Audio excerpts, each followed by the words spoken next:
gala concert ang vibes ng birthday celebration ni Asia's limitless star, Julian San Jose. Present dyan ang kanyang family, friends at fans. Ni-reveal din ni Julie kung ano ang birthday cause niya for this year. May unang chika si Athena Imperial. Party with a purpose. Ganyan sinalubong ni Julian San Jose ang kanyang 32nd birthday kasama ang fans sa Muntinlupa. For this year, I've decided to donate some, to the Little Sisters of the Abandoned Elderly. Sa mga matatanda naman ito.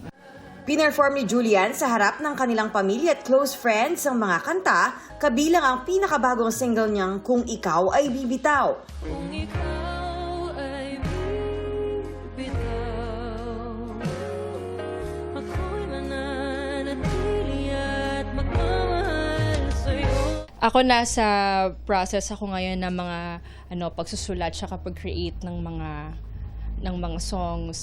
Sobrang ito yung parang year na parang ito yung nilalaan ko talaga yung sarili ko para sa creative side.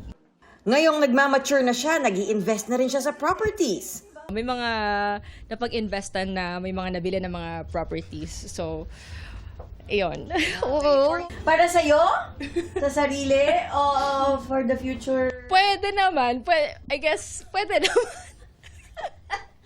Pwede naman. For the future. Dumalo at nag-perform ang Sparkle Singers na sina Arabel de la Cruz at John Rex.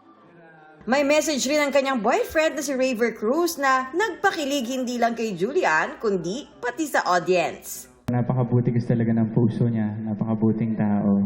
Witness naman tayo.